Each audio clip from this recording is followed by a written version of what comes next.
अगर आप भी मंदिर में दीपक जलाते वक्त उस दीपक को कहीं भी रख देते हैं तो आज मेरी बातों को बहुत ध्यान से सुनिएगा। जिस दीपक को आप पुण्य कमाने के लिए जला रहे हैं, गलत दिशा में रखी गई वही लौ, वही दीपक आपके घर में बीमारी और गरीबी का कारण बन सकती है। आज हर घर में पूजा होती है, लेकिन 90% लोग दीपक को रखने का शास्त्र सम्मत नियम नहीं जानते हैं। क्या आप जानते हैं कि वास्तु शास्त्र के अनुसार दीपक की लौ एक एंटीना की तरह काम करती है जो कॉस्मिक एनर्जी को रिसीव करती है। अगर आपके दिए की लौ गलत दिशा में है तो आप पॉजिटिव नहीं बल्कि नेगेटिव ऊर्जा को इनवाइट कर रहे होते हैं। इस वीडियो को आप बिल्कुल भी स्किप मत कीजिएगा, क्योंकि इस वीडियो में आज हम जानेंगे कि दीपक की लौ किस दिशा में होनी चाहिए, तेल और घी के दिए में क्या अंतर होता है और दक्षिण दिशा में दिया जलाना सख्त मना क्यों है। सनातन धर्म में दीपक जलाना केवल अंधेरे को दूर करना नहीं है, बल्कि तमसो मां ज्योतिर्गमय कहा जाता है, यानी अज्ञान के अंधेरे से ज्ञान की रोशनी की ओर जाना। जैसे हर फ्रीक्वेंसी के लिए एंटीना की एक सही दिशा होनी चाहिए, वैसे ही दीपक की लौ की दिशा का भी अपना एक अलग विज्ञान होता है। तो आइए सबसे पहले दीपक के लौ के इसी विज्ञान को समझने की कोशिश करते हैं। अगर दीपक की लौ पूर्व दिशा की तरफ है तो ये सबसे श्रेष्ठ माना जाता है, क्योंकि पूर्व दिशा सूर्य की दिशा है जो जीवन और ऊर्जा का स्रोत है।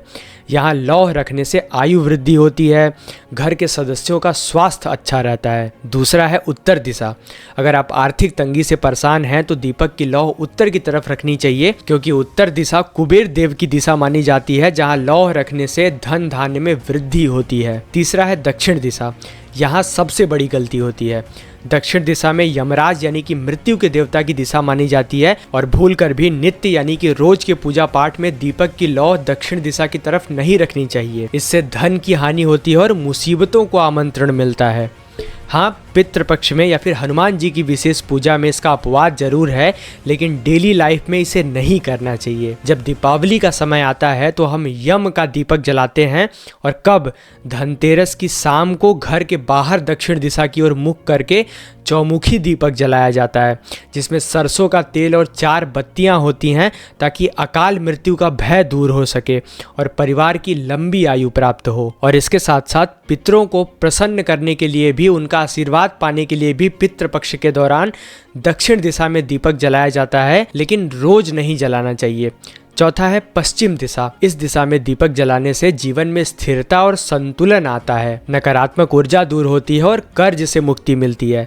खासकर शनि देव को प्रसन्न करने के लिए और लक्ष्मी जी की कृपा प्राप्त करने के लिए सरसों या अलसी के तेल के साथ इसे जलाया जाता है। अब आते हैं स्थान पर, यानी दिया भगवान के दाहिने होना चाहिए या बाएं दिशा में होना चाहिए। ये निर्भर करता है कि आप क्या जला रहे हैं। अगर आप घी का दीपक जला रहे हैं तो उसे भगवान के दाहिनी हाथ की तरफ रखें, यानी जब आप पूजा कर रहे होंगे तो दिया आपके सीधे हाथ की तरफ यानी कि राइट साइड पर होना चाहिए, और इस दिए में हमेशा सफेद रुई की बाती का इस्तेमाल करना चाहिए। लेकिन अगर आप तिल के तेल का दिया जला रहे हैं तो उसे भगवान के बाएं हाथ की ओर रखें, यानी आपके लेफ्ट साइड पे। और शास्त्रों के अनुसार तेल के दिए में लाल धागे यानी कि कलावा या मौली की बाती लगाना ज्यादा शुभ होता है। एक और जरूरी बात जो अक्सर लोग इग्नोर कर देते हैं, दीपक को कभी भी सीधा जमीन पे नहीं रखना चाहिए। उसके नीचे किसी प्लेट या चावल रख सकते हैं। अगर आपके पास फूल है तो उसकी पंखुड़ी ही रख दीजिए, लेकिन उसे कभी भी जमीन पर रख के नहीं जलाना चाहिए, क्योंकि पृथ्वी माँ उस तपिश को सहन नहीं कर सकती,